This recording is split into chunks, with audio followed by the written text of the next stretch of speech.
नमस्कार। इस दिल से के एपिसोड में हम उस विषय पर चर्चा करेंगे जिसके आधार पे हमारे गृह मंत्री जी सभी विपक्ष के नेतृत्व को जेल में भेजना चाहते हैं। ये तो 2014 से इनकी पॉलिसी यही रही है कि किसी तरीके से झूठा केस, फर्जी केस बनाकर विपक्ष के नेता को अंदर भेजकर जो विपक्ष के सरकारें हैं उनको डिस्टेबलाइज करके सत्ता में कब्जा कर लो। अभी ये संशोधन लाए हैं संविधान का 130th कॉन्स्टिट्यूशन अमेंडमेंट बिल, जिसके आधार पे इन्होंने ये नियम लिखा है कि अगर किसी भी मंत्री को, राज्य का मंत्री हो, प्रदेश का मंत्री हो, केंद्र सरकार का मंत्री हो, प्रधानमंत्री हो, कोई भी मंत्री हो, अगर उसके खिलाफ कोई आरोप दर्ज हो जाए, एफआईआर दर्ज हो जाए और ऐसे कानून के अंतर्गत और ऐसे अपराध के अंतर्गत जहां सज़ा 5 साल से ज़्यादा हो, तो उसको अगर 30 दिन में हिरासत पे रखते हैं इन्वेस्टिगेटिंग एजेंसी, तो निश्चित रूप से 31वें दिन उसको इस्तीफा देना पड़ेगा। ये है कानून इन्होंने जो 130th कॉन्स्टिट्यूशनल अमेंडमेंट बिल पेश किया पार्लियामेंट में। अभी वो जॉइंट पार्लियामेंट्री कमेटी में उसको भेजा गया है। और इनका मकसद क्या है, इन्होंने कहा है, ये गृह मंत्री जी ने एक बयान दिया है कि हम नैतिकता के आधार पे हम ये कर रहे हैं। हम चाहते हैं कि जो ऐसे लोग हैं जो मंत्री मंडल में बैठे हुए हैं उनको मंत्री रहने का कोई हक नहीं है और सभी पार्टियों को हमें समर्थन देना चाहिए, क्योंकि कोई भी पार्टी नहीं चाहती कि ऐसे लोग मंत्री बने। ताज्जुब है कि इतने मंत्री हैं इनकी सरकार में जिनके बारे में इन्होंने खुलेआम आरोप लगाया, चाहे वो महाराष्ट्र में हो, चाहे केंद्र सरकार में हो, और भाषणों में कहा कि करोड़ों रुपए का घपला हुआ है, और उनको तो ये गले लगा लेते हैं। कोई विपक्ष के सभी नेता तो इन्होंने कोशिश किया कि हम अंदर कर दें, उनको जेल में भेज दें, लेकिन इनकी सरकारों में, चाहे वो केंद्र की सरकार हो, चाहे प्रदेशों की सरकार हो, जहां ये राज कर रहे हैं, वहां एक मंत्री के खिलाफ नहीं इन्होंने कुछ कदम उठाया। तो क्यों ऐसा हो रहा है, इसके पीछे का मकसद क्या है, इसके बारे में आज हम चर्चा करेंगे। हमारे साथ ऐसे लोग हैं जो ज़मीनी हकीकत जानते हैं, 2 ऐसे तो लोग हैं जो ज़मीनी हकीकत जानते हैं, और एक मेरे साथी हैं सुप्रीम कोर्ट में जो कानून के बारे में उनको बहुत ज्ञान है। तो पहले तो काका जी, आपका बहुत बहुत धन्यवाद। भूपेश जी हमारे, आपको तो सारे छत्तीसगढ़ में काका जी बुलाते हैं, हाँ, और आप किसानों से जुड़े हुए हो, ट्राइबल राइट्स की आप लड़ाई करते रहे हो। आपने एमए आर्ट्स में किया, उसके बाद आप पाटन से कई बार आप एमएलए बने, कई साल आप एमएलए रहे, और दिग्विजय की सरकार में आप मंत्री भी रहे, चाहे वो ट्रांसपोर्ट मंत्री हो, और कई और मंत्रालय आपने संभाले, और फिर आप रेवेन्यू मिनिस्टर भी बने छत्तीसगढ़ में, और उसके बाद आप मुख्यमंत्री बने, और रायपुर से आपने चुनाव लड़ा और जीते 2013, 2018, 2023, और बड़ा प्रयास हो रहा है आपको अंदर करने का। उसके बारे में हम अभी चर्चा करें, but thank you very much for being here. Manish ji, इनका तो आपसे बहुत स्नेह है क्योंकि आपको तो उन्होंने बहुत बहुत तंग किया, और आप पेशे से पत्रकार रहे और फाउंडिंग मेंबर ऑफ आप, और हमारे खिलाफ अपने बड़े अभियान चलाएंगे। 2015 से लेकर 2023 तक आप डिप्टी चीफ मिनिस्टर दिल्ली में रहे, जी न्यूज़ में एक टाइम पे आप एंकर भी रहे, पढ़ते भी थे, और राइट टू इन्फॉर्मेशन एक्ट में आपने बड़ा योगदान रहा, उसकी ड्राफ्टिंग में, और फिर आपने एजुकेशन संभाला और टूरिज्म संभाला और पीडब्ल्यूडी विजिलेंस, और विश्व में वैसे चर्चा है आपकी एजुकेशन की जो नीति रही है। बहुत बहुत धन्यवाद आपका आने का। संजय जी, आप तो सुप्रीम कोर्ट में एक बड़े वरिष्ठ वकील हैं, हमेशा जनता के लिए लड़ते हैं, सिविल राइट्स की बात हो, लिबर्टीज़ की बात हो, हमेशा खड़े रहते हैं। और बीकॉम आपने बॉम्बे से किया, 1989 में आप वकील बने, उसके बाद आप गवर्नमेंट ऑफ इंडिया के पैनल में रहे 96 से लेकर 2004 तक, AOR बने, और जो कर्नाटका का कावेरी और कृष्णा वाटर का डिस्प्यूट रहा है उसमें आप वकील थे, और फिर निर्भया के मामले में एक अमायकस आपको नियुक्त किया गया और आपका बड़ा उसमें योगदान रहा। और जब शाहीन बाग में ये प्रोटेस्ट हो रही थी तो सुप्रीम कोर्ट ने आपको इंटरलॉक्यूटर बनाया कि जाके उनसे बातचीत करो, और आप लिखते रहते हो, टीवी पे आते रहते हो, तो आपको वैसे बहुत अच्छा काम कर रहे हो टीवी में आने का। बहुत बहुत धन्यवाद। कागज जी, ये बताइए कि आपके हिसाब से इनका मकसद क्या है? देखिए, अभी तक के जो ED, IT, DRI, CBI जितने वेपन्स थे इन्होंने उपयोग कर लिए। पहले जब ये छापे पड़ते थे तो लोगों को लगता था सच में बहुत बड़ा अपराधी है, बहुत बड़ा घोटालेबाज है। लेकिन जैसे जैसे समय बीतते गया उसमें से बहुत सारे लोग हैं जो इनके पार्टी में चले गए। चाहे अजीत पवार की बात करें, राणा की बात करें, शुभेंदु अधिकारी, उनके खिलाफ कोई आरोप थे? उनके खिलाफ आरोप तो थे, इन्होंने यही आरोप लगाते थे। अच्छा भाई, भोपाल में प्रधानमंत्री जी आरोप लगाए हैं कि अजीत पवार 70,000 करोड़ का घोटाला किया। अच्छा। दूसरे दिन वो पाला बदले और उप मुख्यमंत्री बन गए। हाँ। उसी जब इनके पास आ जाते हैं तो मतलब कि दूध के धुले हो जाते हैं। दूध बिल्कुल पाक साफ हो जाते हैं। मोदी वॉशिंग मशीन में धुल जाते हैं उसके बाद बिल्कुल साफ। हेमंत बिस्वा शर्मा के खिलाफ कितना आरोप लगा, अब कोई आरोप नहीं है, उसको मुख्यमंत्री बना दिए, किसी को मुख्यमंत्री बना दिए। तो ये सारे या तो वहां समझौता करके वहां चले गए, वो ठीक। दूसरा जो नहीं है तो उसको जेल भेजो, ताकि पब्लिक परसेप्शन ये बने कि ये सचमुच में करप्ट है। ये क्योंकि मीडिया उसके हाथ में है सारे, और उस प्रकार से किसी भी छवि बिगाड़ने में लोग कामयाब हो जाते हैं। लेकिन धीरे जैसे जैसे समय बीतते गया ये अब लोग समझ गए कि ये केवल हथियार के रूप में उपयोग कर रहे हैं पार्टी को तोड़ने के लिए, प्रजातंत्र को कमजोर करने के लिए, नेताओं को बदनाम और नेताओं को तोड़ने के लिए और पार्टी को बदनाम करने के लिए इसका उपयोग कर रहे हैं। अब जिस प्रकार से सुप्रीम कोर्ट का जिस प्रकार से नजरिया, पहले जो सुप्रीम कोर्ट का नजरिया था और अब जितने केसेस हो रहे हैं उसमें जो नजरिया है, जो टिप्पणी जो आ रही है, वो तो बेहद, मतलब एक बार CBI को कहा गया कि पिंजड़े का तोता है, और अभी जो सुप्रीम कोर्ट ने उस टिप्पणी की है वो तो उससे तोता से भी बहुत खराब टिप्पणी की। ठग की तरह गिरफ्तार तो करते जा रहे हैं, फिर भी कर रहे हैं, लेकिन कहीं तो है लोगों के बीच में, पार्टी के अंदर में भी, और दूसरी बात एक न्यायालय की नजर में बात लग रहा कि हाँ गलत है। अब बात आ जाती है कि अब इसके बाद क्या, ये वेपन्स भी काम नहीं कर रहे हैं। जी हाँ। तो एक नया हथियार जब ला रहे हैं कि भाई जब आपने BNS बनाया तब उसमें 60 दिन के आप चालान प्रस्तुत करेंगे, 60 दिन में ED CBI करना है, BNS में 90 दिन का है, 30 दिन का कर रहे हैं, तो आप अपने ही बनाए कानून का विरोधाभास एक नया कानून ला रहे हैं। मैं भी उस पर आऊंगा। मैं आपसे ये पूछना चाहता हूँ कि आपके कार्यकाल में आप मुख्यमंत्री थे, ये तो अधिकारियों को भी ऐसे निशाने पे रखे सबसे पहले यही करते हैं। हाँ, कैसे करते ये अधिकारियों को दबा लेते हैं, डराते हैं, ताकि जो सत्ता पक्ष के कोई बात ना माने, कोई काम ना करे। तो सबसे पहले अधिकारी वैसी डरपोक कौम है, बहुत जल्दी डरते हैं। उनको भी इन्होंने गिरफ्तार किया, गिरफ्तार भी किया, जेल में भेजे, और उनसे फिर स्टेटमेंट ले लेते हैं। हाँ, उनके पास स्टेटमेंट, जो स्टेटमेंट ना दे तो उसको जेल भेज दो, जो स्टेटमेंट दे दे उसको खुला छोड़ दो। तो वही स्टेटमेंट फिर मंत्रियों के खिलाफ उसको उपयोग करो। फिर मतलब इसमें यह है कि एक को पकड़ लिए, उससे बयान लिए, चार लोगों के खिलाफ, फिर उसको पकड़ लिए, फिर चार लोग, मतलब 16 लोगों को फिर पकड़ो। फिर इस प्रकार से काम चलता रहता है। हम अंग्रेजी में कहते हैं एवरग्रीनिंग ऑफ इन्वेस्टिगेशन, मतलब कि इन्वेस्टिगेशन आप करते रहो। मनीष जी, आपने तो ये सब भुगता है, आप जरा अपना नजरिया बताइए जनता को हमारी।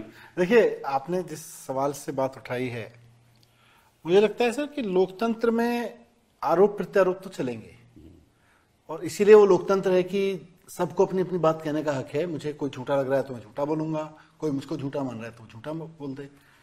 लेकिन किसी के कहने भर से कोई झूठा हो जाता है, ये लोकतंत्र की स्पिरिट में नहीं है। तो जब कि भाई सत्ता में बैठे हुए किसी ज्यादा पावरफुल आदमी ने किसी कम पावरफुल आदमी को झूठा कह दिया और अब वो झूठा हो गया, ये लोकतंत्र की हत्या है। फिर ऊपर वाला नीचे पे आरोप लगाए, नीचे वाला ऊपर पे आरोप लगाए, पॉलिटिक्स है, लोकतंत्र है, स्पेस देता है। तो ये तो बेसिक प्रिंसिपल की बात मैं कहूंगा। अब बात आई इस कानून की जो ये संशोधन ला रहे हैं सामने। पहले ये बताइए कि आपके साथ ये जो आपके मंत्रियों में देखो, अरविंद केजरीवाल को इन्होंने अंदर किया, आपको किया, तो जैन साहब को किया, इनका पर्पस क्या है? इनका पर्पस यही है कि भाई आपको जनता ने चुना है, हमको रिजेक्ट किया है, तो अब क्योंकि जनता ने आपको चुन लिया है तो हम आपको इस लायक ही नहीं छोड़ेंगे कि जनता फिर से आपको चुन सके। अब कैसे नहीं छोड़ेंगे?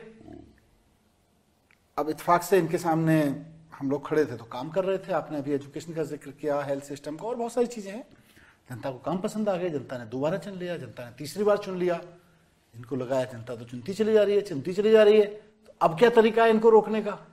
तो एक ही तरीका है कि झूठे सच्चे आरोप लगाओ, उठा के जेल में डाल दो। अब बाहर आए, चुनाव लड़ा।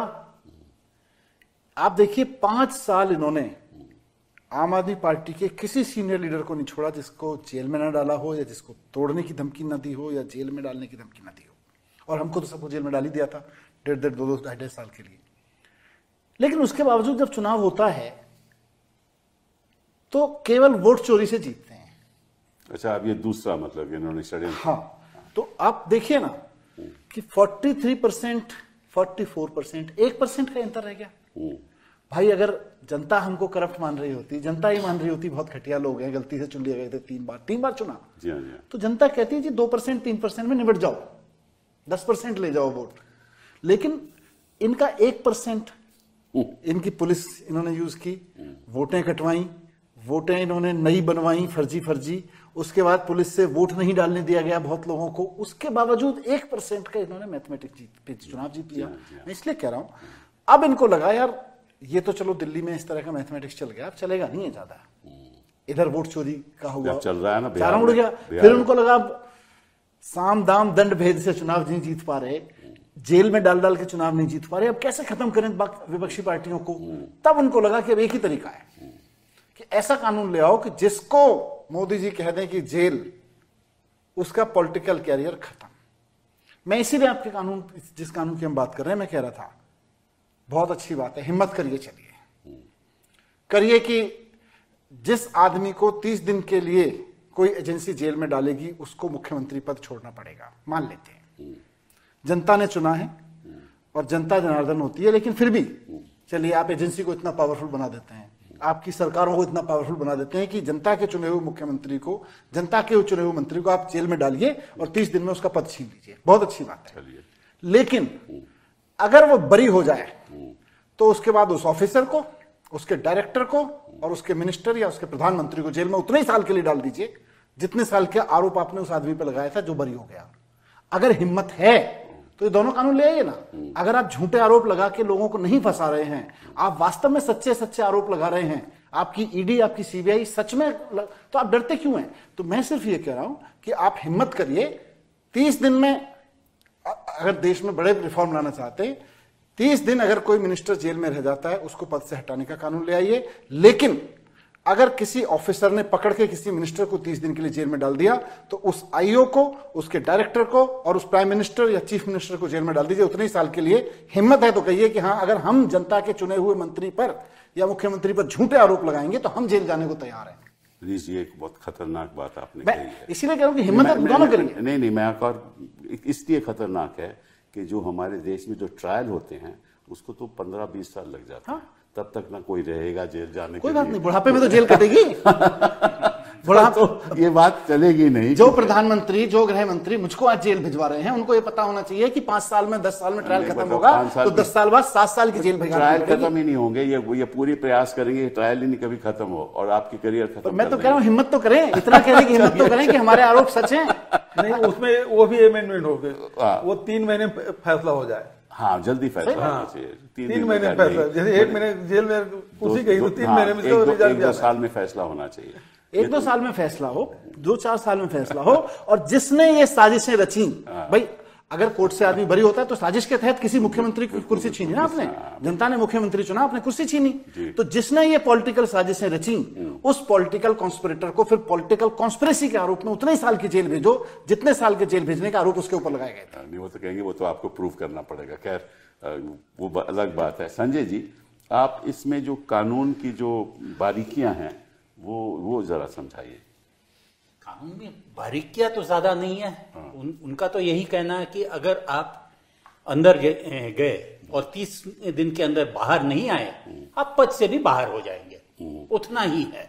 और 31वें दिन आपको कोई इस्तीफा देने की कोई जरूरत नहीं है, आप मुख्यमंत्री नहीं रहेंगे या प्रधानमंत्री नहीं रहेंगे। आपको जेल, आप 31वें दिन जेल में, आप जब प्रधानमंत्री तो रहेंगे, लेकिन किसी ऐसे प्रदेश में जहां विपक्ष राज कर रहा है वहां के मुख्यमंत्री नहीं आप रहेंगे, क्यों? प्रधानमंत्री प्रैक्टिकल देखिए वो प्रैक्टिकलिटी की बात है, पर जो भी कानून बनता है आगे के लिए बनता है।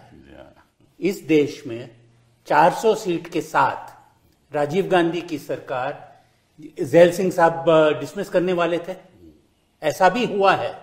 और हम बॉर्डर के उस पार देखिएगा, जब प्रेसिडेंट और जुडिशरी साथ हो जाते हैं तो वहां प्राइम मिनिस्टर बदल जाता है, चाहे नवाज शरीफ हो चाहे इमरान खान हो। ये बिल्कुल हमारे जो डेमोक्रेसी के लिए एक बहुत बड़ा खतरा है, क्योंकि आप पावर दे रहे हो पुलिस वाले के हाथ, जो आपको हिरासत में ले सकता है। आप पावर दे रहे हो उन जजों के हाथों में जो कह सकते हैं नहीं, आज हम सुनवाई नहीं करेंगे, कल करेंगे, परसों करेंगे। और वो जो 30 दिन का जो बैरियर है, उसके पीछे हम जो अंदर है वो और उसके वकील भागते रहेंगे। 31वें दिन वो तो वहां डिस्क्वालीफाई हो जाएंगे। और इस 30 दिन में आपके पीछे आपके जो सब साथी है वो सब निकल जाएंगे। अब महाराष्ट्र देखिए, सरकार कैसी बदली? सरकार तब बदली जब उन्होंने पहले वहां के स्पीकर के खिलाफ एक फैक्स से एक डिस्क्वालिफिकेशन भेज दिया था।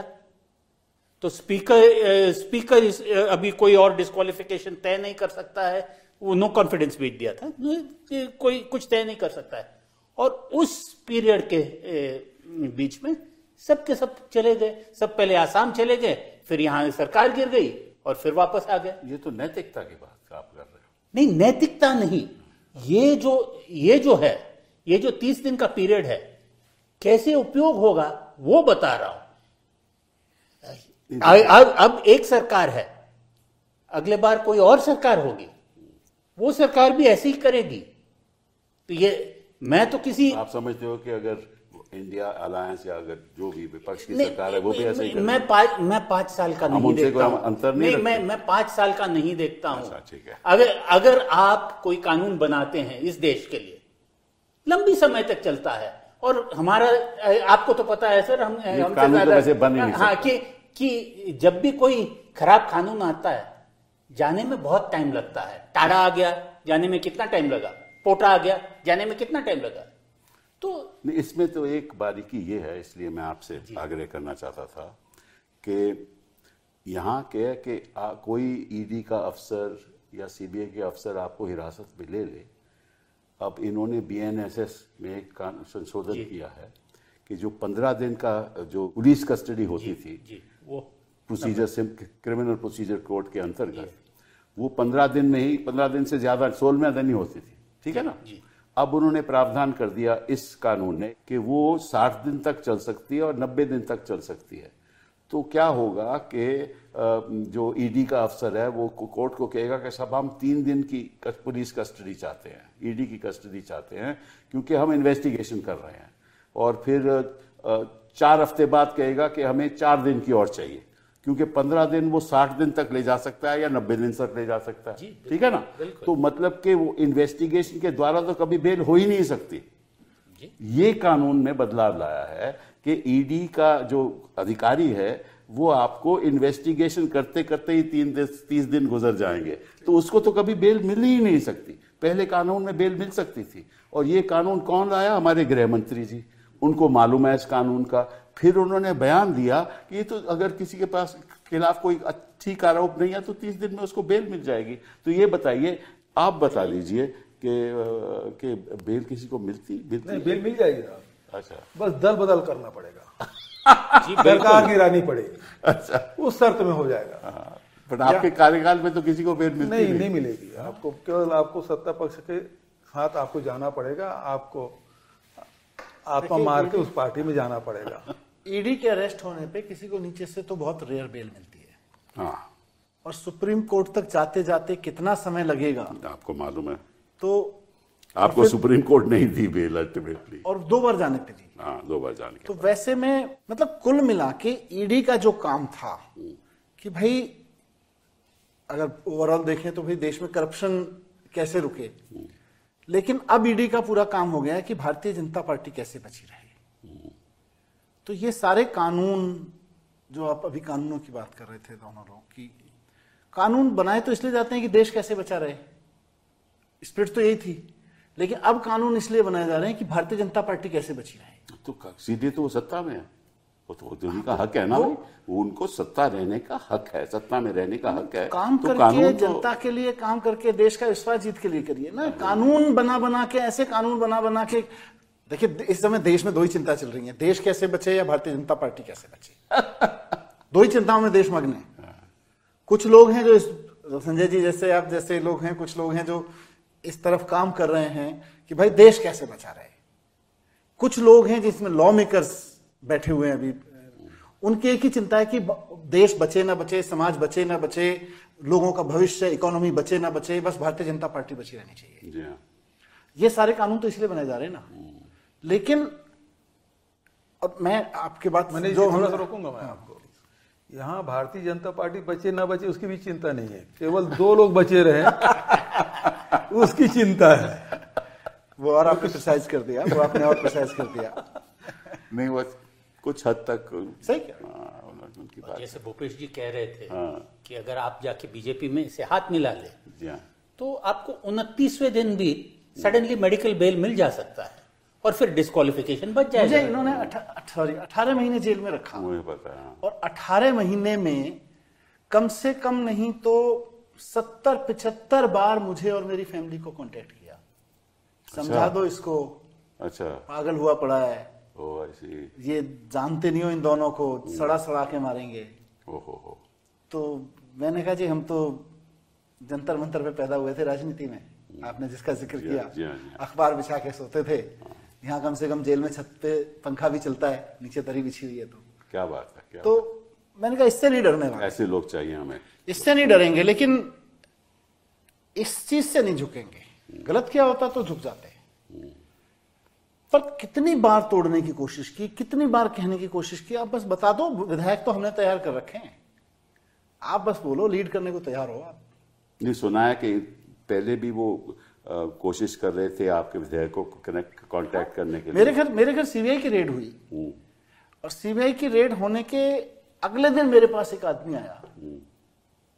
ऑफ कोर्स इस तरह के जो लोग हैं वो ऐसे लोग होते हैं जो आपके भी कॉन्फिडेंस के लोग हैं और उधर के भी कॉन्फिडेंस एंजॉय कर रहे होते हैं कि यार तुम देख लो, अभी मैं कहो तो बात करूं। मैंने कहा बात करो, क्या चाहते हैं, क्यों चाहते हैं।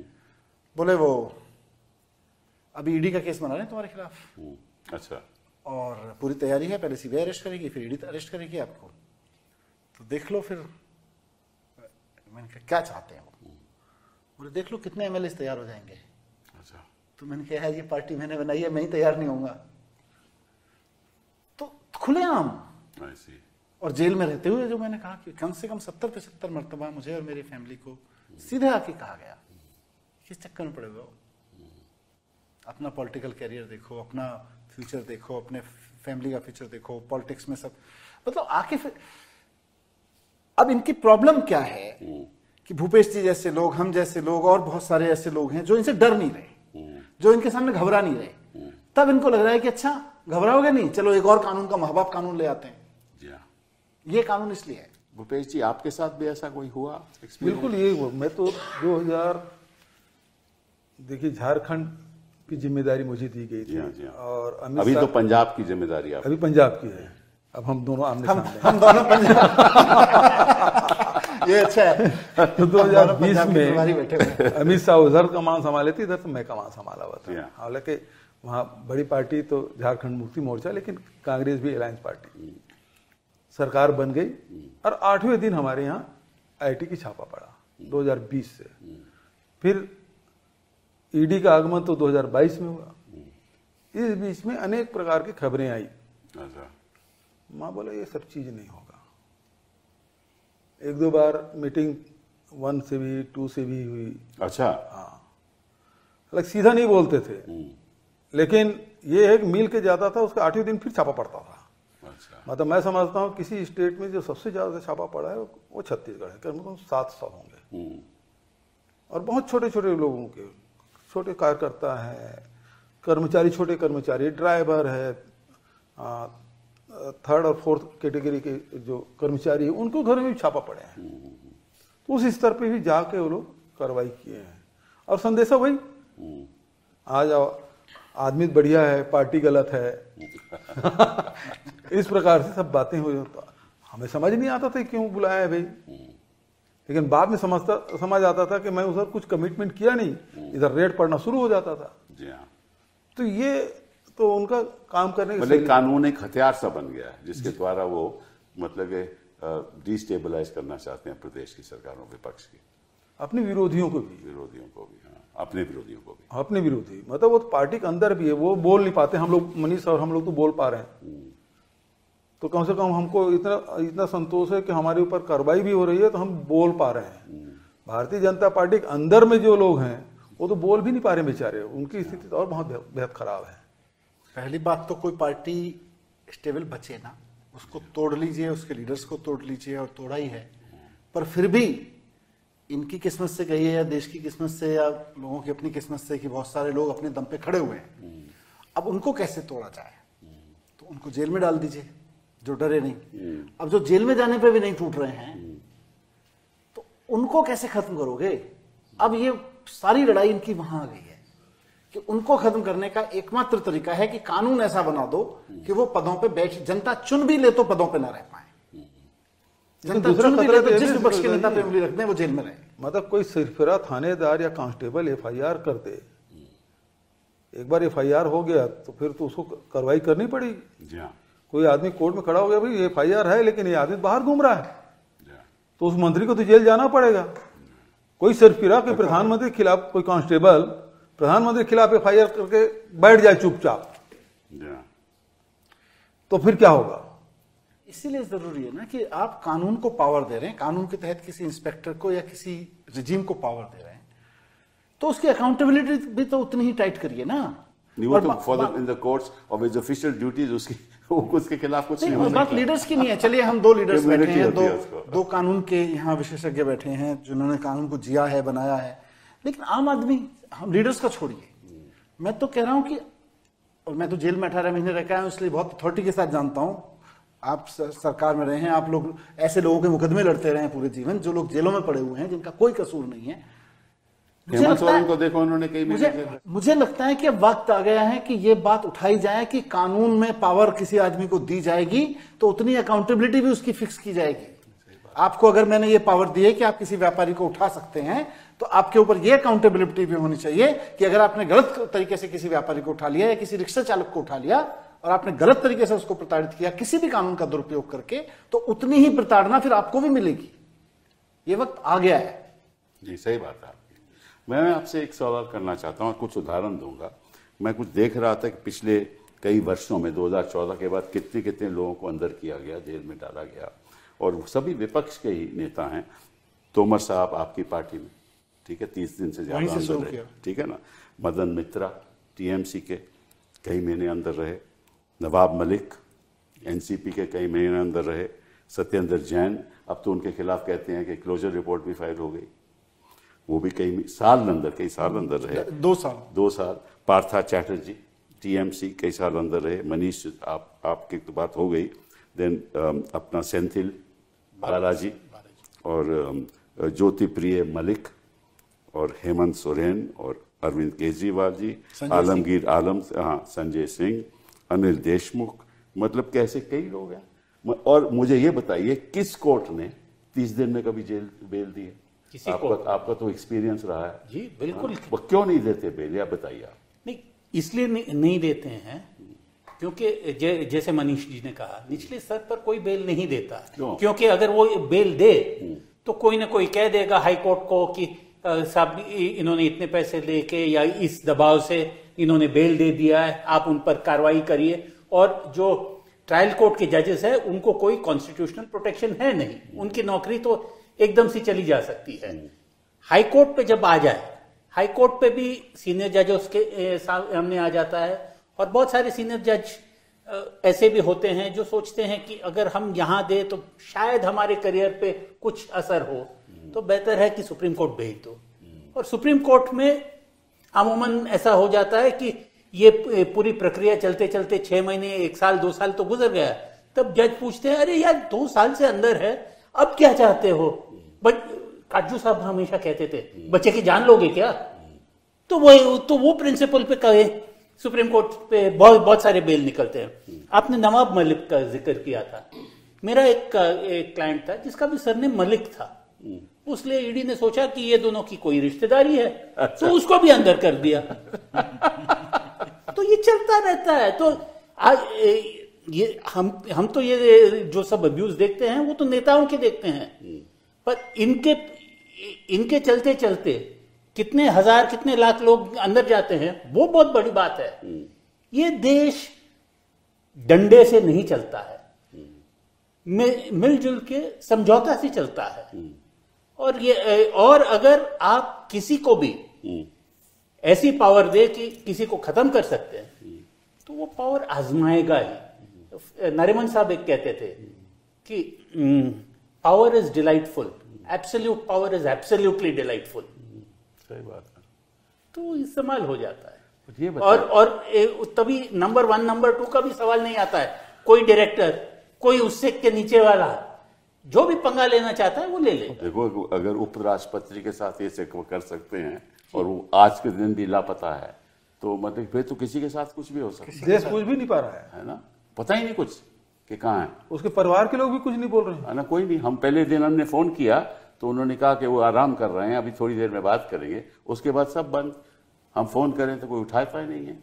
तो ये अगर उपराष्ट्रपति के साथ कर देते हैं और फिर गृह मंत्री जी आकर बयान देते हैं कि उन्होंने स्वास्थ्य की वजह से उन्होंने इस्तीफा दिया, और वो तो मतलब कि कमाल है।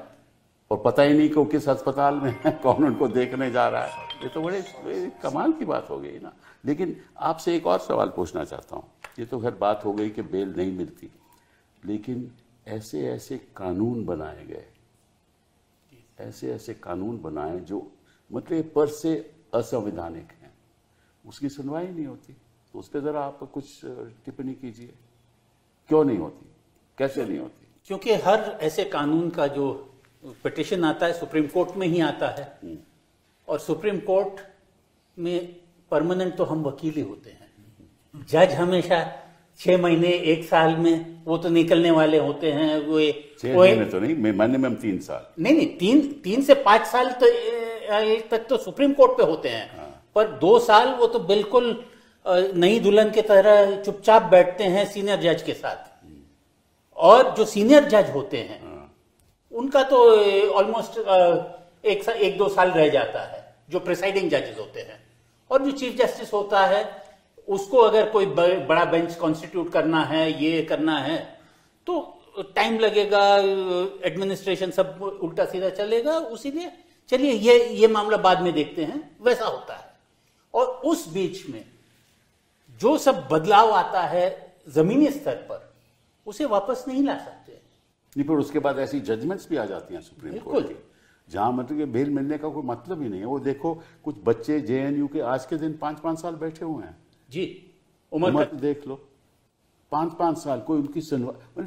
कई जज हाईकोर्ट के उनकी सुनवाई करके जजमेंट रिजर्व करके फिर रिलीज कर देते थे मामले को, जज मैटर को रिलीज कर देते किसी और जज के पास। 3 बार मैं खुद सुप्रीम कोर्ट में आया और मैंने गया, और मुझे ऐसा लगा कि यहाँ तो बेल मिलने नहीं वाली, क्योंकि हमें भी पता है कि कहाँ बेल मिलेगी, कहाँ बेल नहीं मिलेगी। उस जज के बारे में हम नहीं कुछ कहेंगे, लेकिन हमने विड्रॉ किया कि हमें मालूम है कि यहाँ तो ऐसी जजमेंट आएगी सारी उम्र उस बेचारे को बेल नहीं मिलेगी।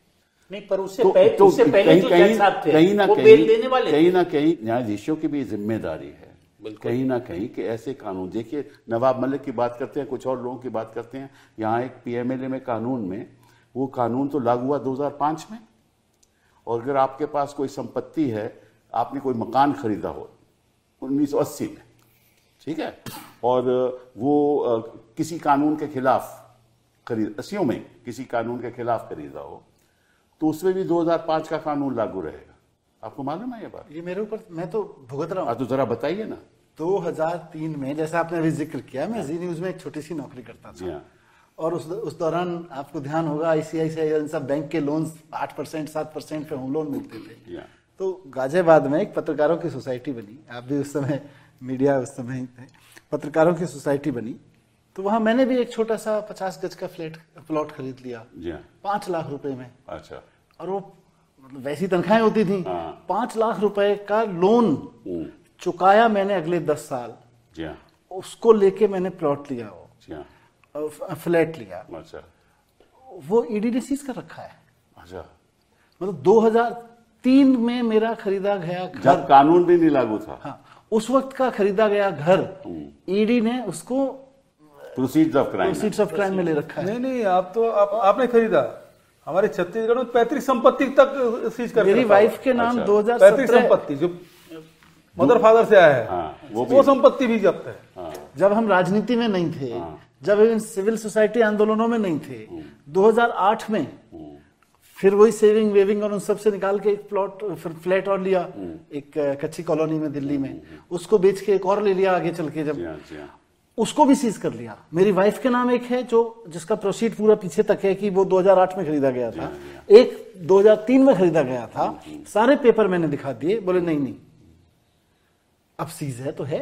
तो इसे ये बिजनेस को भी ऐसे ही खत्म कर देते। बिल्कुल बिल्कुल। मतलब कि ना यहाँ व्यापार चलेगा, ना कोई बिजनेस चलेगी, ना कोई विपक्ष का नेता, ना कोई आवाज उठेगी, और यही मतलब ये लोग बस सत्ता में बैठे रहेंगे। इसमें तो एक चीज और सिपा साहब, मान हम तो राजनीति में जो लोग व्यापार में है, उसके यहाँ छापा पड़ता है, तो उसके साथ कोई व्यापार नहीं करता। जी हाँ, बिल्कुल सही। उसके रिश्तेदारों के साथ कोई व्यापार नहीं करता। मतलब जो हमारे देश में, समाज में जो अछूतों की जो स्थिति वो उनके साथ पहले था, वो स्थिति जिसके यहाँ ईडी और सीबीआई का रेड पड़ जाए तो व्यापार में उसकी स्थिति, वो स्थिति बन जाती है, कुछ नहीं कर पाता। क्योंकि जहां, अरे फोन का एक आदमी, मेरे साथ फोटो खिंचवा लिया, अपने प्रोफाइल में डाल दिया, पेडी ट्रांसप्लांटर लिया, अभी मैंने लिया, लड़के की गिरफ्तारी पहले ही उन्होंने अपने प्रोफाइल में डाल दिया, मैं भी फोटो की नया पेडी ट्रांसप्लांटर लिया, तो उसको फोटो हमने भी डाल दी। उस आदमी के घर में पहुंच गया तीसरे दिन सीबीआई केवल फोटो डालने से। तो ये स्थिति है। तो आप देखिए ना, जेलों में कितने नेता तो चलो पॉलिटिक्स का शिकार हो रहे हैं, पर व्यापारी, इस देश के व्यापारियों में डर है। बिल्कुल सही है कि भाई या तो पॉलिटिकल चंदा दे दो, अभी तो वो भला हो ऑनरेबल सुप्रीम कोर्ट का अगेंस्ट की पॉलिटिकल फंडिंग वाला सारा एक्सपोज कर दिया, नहीं बट एक्सपोज आधा किया, बट फिर भी जनता में आ गई चीजें कि किस दिन किसके यहाँ ईडी की रेड पड़ी और उसने किस दिन चंदा दिया, और उसके बाद में ईडी की रेड के बाद ईसीआई सारे तथ्य बहुत बढ़िया है, व्हाइट में लिंक बन गया। 2-3 फैसले बहुत बढ़िया है, जिसमें जो चंदा आया उसको बोले कि निर्वाचन आयोग को बोले कि आप अपने वेबसाइट में डालिए। जैसे चंडीगढ़ के जो चुनाव अधिकारी है वो फैसला आया। तीसरा अभी हरियाणा का जो पंचायत चुनाव और ईवीएम का, लेकिन जनता की नजर में अधूरा है, क्योंकि आपने वेबसाइट में डाल दिया लेकिन कार्रवाई कुछ नहीं किया।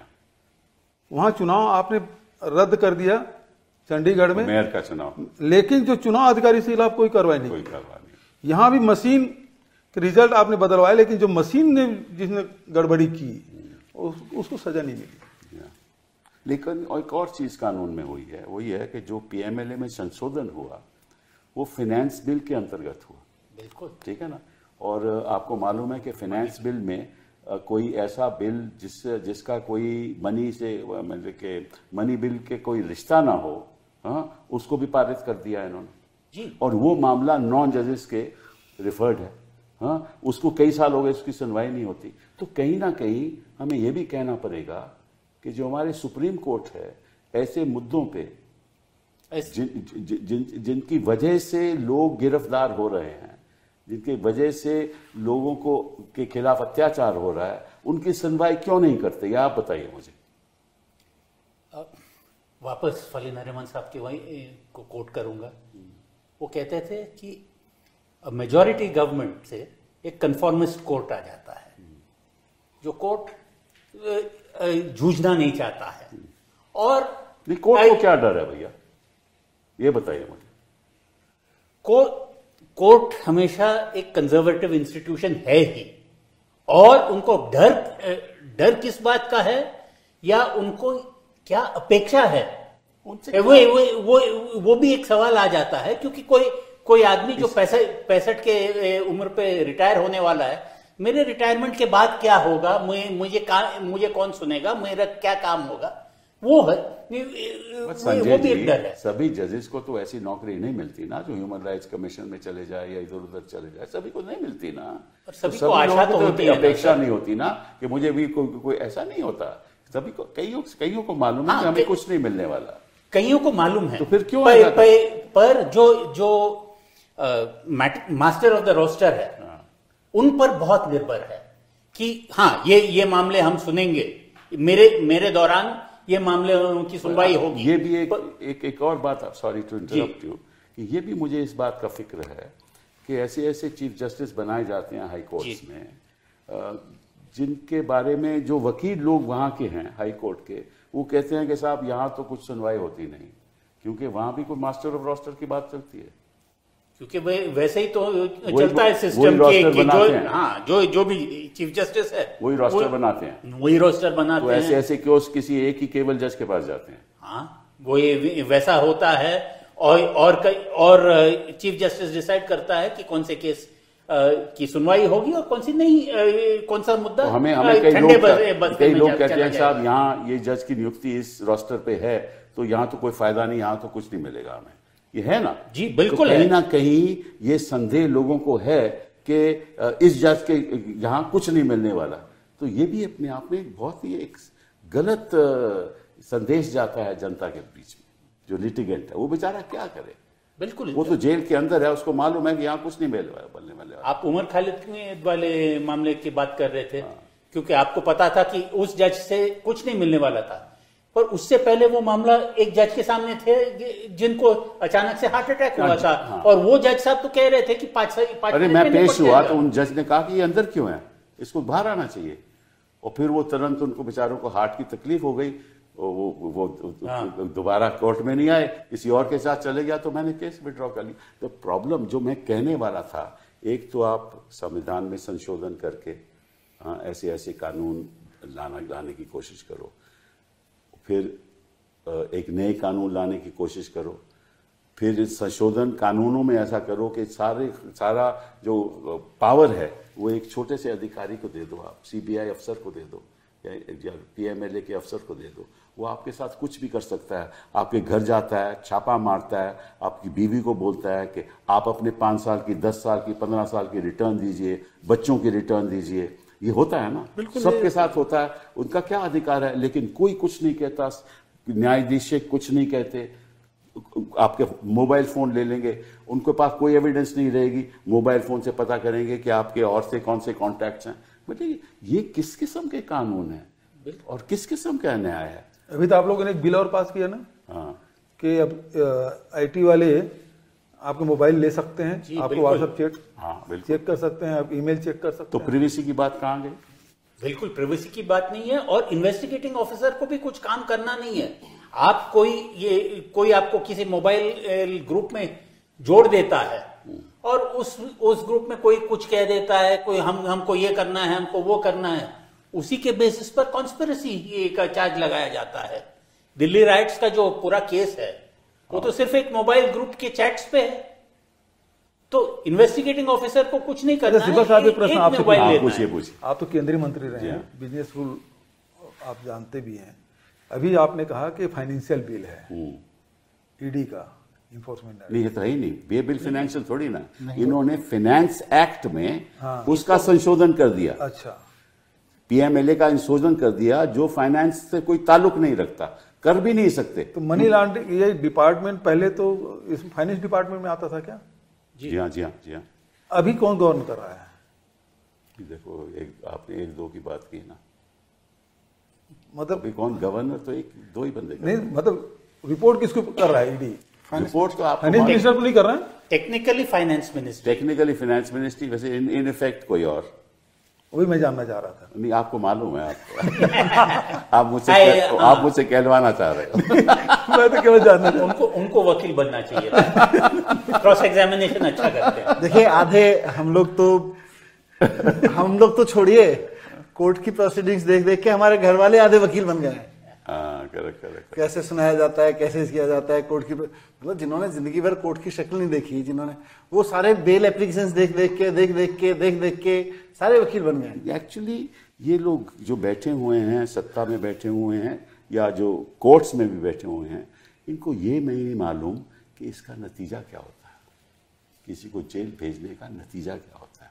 इसीलिए मैंने कहा ये नहीं मालूम इनको। इसीलिए मैंने कहा कि एक बार जरा ये कानून मतलब 30 दिन वाला कंट्रोवर्सी ठीक है, पर मैं तो बहुत इस पक्ष में हूं कि जो किसी के ऊपर हाथ डाले उसको ये पता होना चाहिए कि हाथ डालने का अधिकार तो तेरे को मिल गया, किसी को जेल भेजने का अधिकार तो तेरे को मिल गया, लेकिन अगर मिसयूज करके किसी को जेल भेज दिया तो फिर जिंदगी जेल में बीतेगी। मनीष जी, इसमें नहीं, देखिए, इसमें यदि एक संशोधन अमेंडमेंट कर देंगे आप लोग राज्यसभा या लोकसभा में कि भैया जिस मंत्री का गिरफ्तार कर रहे हैं वो सत्ता पक्ष में, मतलब वो दल बदल नहीं करेगा। नहीं, ये तो मैंने कई बार वो दल बदल न कर सके तो ये कानून आएगा ही नहीं। ये कानून एक्चुअली उन्हीं के लिए लाया जा रहा है। दल बदल करने वाले तो कर ही लेते हैं, जो दल बदल नहीं करते, जो झुकते नहीं है, जो टूटते नहीं है, फिर भी चुनाव जीत जाते हैं, ये कानून उनके लिए है। उनको अंदर किया जाएगा और उनके पीछे उनकी पार्टी तोड़ी जाएगी, उसके लिए वो 30। अच्छा, चलिए एक और चर्चा पे आते हैं। इन्होंने कहा कि ये जो संशोधन हुआ है, ये कॉन्स्टिट्यूशनल अमेंडमेंट जो हम लाने जा रहे हैं, ये इसलिए लाने जा रहे हैं कि क्योंकि हम चाहते हैं कि जो देश नैतिकता के आधार पे चलना चाहिए, और अगर कोई इसके विरोध करेगा तो उसका साफ जाहिर है कि वो नैतिकता को पसंद नहीं करता। ठीक है ना? जरा ये मुझे बता दीजिए कि ये कितने नैतिकता के पक्ष में, इनका इतिहास थोड़ा बता दीजिए। इन पे नैतिकता नाम की कोई चीज तो है नहीं। जब आपने नोटबंदी लागू किया था और आपने भाषण दिया था 50 दिन में ठीक नहीं होगी, किसी चौराहे में खड़ा करके मुझे बुला लीजिए, खड़ा कर दीजिए। जब खुद के बोले हुए शब्द हैं उसका पालन नहीं कर रहे, नैतिकता की तो उम्मीद ही न मत करिए। कोई नैतिकता इनके पास नहीं है। इन्होंने सरकारें गिरा दी, प्रदेशों की सरकारें गिरा दी, वो नैतिकता? कोई नैतिकता नहीं है। बीजेपी वाले जो भ्रष्ट हैं उसको अपने पार्टी में लिया है, वो नैतिकता, वो नैतिकता। बीजेपी वाले जब नैतिकता की बात करते हैं तो मजाक लगता है। हाँ। ऐसा लगता है कि कोई गब्बर सिंह टाइप का डाकू आके अहिंसा पे भाषण दे रहा है। हाँ। जिसने पूरी जिंदगी हिंसा की हो वो आके अहिंसा पे बात करने लगे कि नहीं नहीं नहीं, हम तो अहिंसा के पुजारी हैं। ऐसे ही लगता है। नैतिकता कहाँ से खड़ी होती है इनके आसपास? सरकारें गिराने से लेके संविधान को तोड़ने मरोड़ने से लेके, इनके मंत्री के खिलाफ आज तक कोई केस नहीं हुआ, तो ये तो नैतिक लोग हैं। आप लोग जो ऐसे हैं जिनके आपके खिलाफ केस होते हैं, बता रहा हूँ ना, एजेंसीज का दुरुपयोग। जिन लोगों को अभी मंत्री बना रखा है, कल तक जिनको गालियां देते थे, उन्हीं के खिलाफ केस खोल देते। किस बात, मतलब बीजेपी वाले जब नैतिकता की बात करते हैं तो हंसी आती है। ये तो गृह मंत्री जी कह रहे हैं, कोई तो आम बीजेपी आदमी थोड़ी कह रहा है। ये पर उपदेश कुशल बोलते रहे। अभी देखिए लगातार बोल रहे हैं कि हमको स्वदेशी अपनाना चाहिए। जी हाँ। स्वदेशी किसके लिए? जनता के लिए। नैतिकता किस लिए? दूसरे पार्टी के लिए। ये विदेशी पेन रखेंगे, विदेशी चश्मा पहनेंगे, विदेशी जूता पहनेंगे, विदेशी गाड़ी में घूमेंगे, विदेशी आइसक्रीम खाएंगे, विदेशी मोबाइल रखेंगे, विदेशी प्लेन में घूमेंगे, उसके लिए नहीं है। ये दूसरों के लिए है। नैतिकता हम लोगों के लिए है, इनके लिए नहीं है। इनमें कोई नॉन बायोलॉजिकल, इनमें कोई कानून लगता नहीं है। क्योंकि इन्होंने देखो उत्तराखंड की सरकार गिराई, वो नैतिक था इनके हिसाब से। महाराष्ट्र के गिराई। सत्येंद्र जैन को आपने इतने लंबे समय टॉर्चर किया, उनकी फैमिली को टॉर्चर किया। एक आदमी जो मंत्री पद पे बैठा था उसकी पूरी फैमिली को टॉर्चर झेलना पड़ा 2 साल। अब नैतिकता बताओ ना, उसके खिलाफ तो केस खारिज हो गया, बोला आपने गलत किया। अब कहां गई नैतिकता? नैतिकता इसमें नहीं है क्या कि किसी आदमी को आप गलत गिरफ्तार करोगे तो नैतिकता के आधार पर फिर इस्तीफा भी दे दोगे कि साहब हमने आपसे गलती। पर इन्होंने एक और भी बात कही मनीष जी कि हम नहीं चाहते कि कोई भी मुख्यमंत्री जेल में बैठकर अपनी फाइलों पे हस्ताक्षर करे, तो हम ये चाहते हैं कि ऐसा आगे से कभी ना हो। ठीक है, मैं तो कह रहा हूं ठीक है, आपकी नैतिकता ठीक है, पर नैतिकता का दूसरा पहलू खोल लीजिए ना फिर, कि गलती से आपसे गलती हो जाए तो आप भी नैतिकता के आधार पर जेल चले जाएं स्वीकार करके। आप खुद को क्यों नहीं कह रहे हैं? नहीं, वो तो अधिकार एक छोटे कर्मचारी का है, सीबीआई अफसर का है, उसका मंत्री से क्या लेना देना है? इनके तो ये जवाब रहेगा ना, तो फिर उसका जवाब आप कैसे दोगे? ये मुश्किल है ना। जो आप कह रहे हो ना, वो उसकी जो उसका पालन करना बड़ा मुश्किल। लानत है ऐसी सरकार पे जो अपने एडिशनल डायरेक्टर की जिम्मेदारी नहीं लेती कि मेरा एडिशनल डायरेक्टर किसी भी मुख्यमंत्री को, किसी भी मंत्री को ऐसे उठा के घूम रहा है। पहले ये बताइए कि इनकम टैक्स डिपार्टमेंट को हर एक ईडी अफसर को नोटिस देना चाहिए कि आपकी संपत्ति कितनी है। जो नोटिस आप लोगों को जाता है, जाना चाहिए ना? बिल्कुल जाना चाहिए। तो कभी किसी इनकम टैक्स अफसर ने कहा है? अब तक तो नहीं। ईडी ऑफिशियल्स, जीएसटी डिपार्टमेंट के हर पदाधिकारी को तो सारे अपने संपत्ति किसी वेबसाइट पे डालना चाहिए। आज के जमाने में जो भी डिपार्टमेंट को एक पावर ऑफ अरेस्ट दिया जाता है उसके तहत राज कर देता है। क्योंकि जो हमें जो खबरें मिल रही हैं कि जितनी मतलब कि संपत्ति कुछ लोगों ने ऐसे कानून इस्तेमाल करके बनाई है, उसकी जो वजह ही ये है कि नोटिस जाएगा तो कुछ ना कुछ मिलेगा। नहीं, हमारे छत्तीसगढ़ में जितने अधिकारी जांच में गए हैं इन 3-4 सालों में, वो बहुत मालामाल हो गए हैं। मालामाल हो गए। एक व्यापारी बिठा दिए, फिर पूरे बाजार में वसूली कर लो। कमाल है। आप जितनी पावर देंगे अधिकारियों को, देंगे आप अपने राजनीतिक फायदे के लिए, लेकिन अल्टीमेटली राजनीतिक फायदा तो चलिए 20% उसके, जितना वो उसको यूज करेगा उसमें 20% राजनीतिक फायदा पहुंचा रहा होगा, 80% तो लूट ही मचा रहा होगा। जी हाँ, ये है। और ये ईडी भी करती है, जीएसटी भी करता है, जहां जहां आपने पावर दी। तभी तो ये हाई नेटवर्थ के हिंदुस्तान 15 लाख लोग हाई नेटवर्थ हिंदुस्तान के बाहर चले गए, क्योंकि यहाँ को बिजनेस नहीं करना चाहता। मुझे लगता है जो आपने, जब मैं शुरू में बात कर 15 लाख का फिगर जो है, जिन्होंने अपना सिटीजनशिप सब त्याग दिया है। बहुत सारे लोग ऐसे हैं जो चुपचाप कहीं रेसिडेंसी लेके बैठे, दुबई चले गए, इधर चले गए, कहीं भी किसी और देश में परमानेंट रेसिडेंसी, या बच्चों को भेज दिया। हाँ, बच्चों को तो पहले ही भेज देते हैं। देखिए प्रॉब्लम क्या हो रही है कि दुनिया अपने बच्चों को आर्टिफिशियल इंटेलिजेंस और कोडिंग पढ़ा रही है 5वीं क्लास से, है ना। हम ऐसे युग में जी रहे हैं जहां हमारे प्रधानमंत्री जी कहते हैं कि क्लाउड में भी कुछ कोडिंग होती है क्या? उनको क्लाउड, कंप्यूटर वाला क्लाउड और बारिश वाला क्लाउड, उसका फर्क समझ में नहीं आता है। तो क्या अपेक्षा? कभी कभी गलती कर सकते हैं ऐसे। आप तो प्रधानमंत्री के ऊपर बहुत ही मतलब, कभी गलती हो जाती है। प्रधानमंत्री तो आम आदमी है, उससे भी गलती हो सकती है। वैज्ञानिक हमारे प्रधानमंत्री जी जो नाली से गैस निकाल के चाय बना, नाले से गैस निकाल के चाय बनवा देते हैं वो।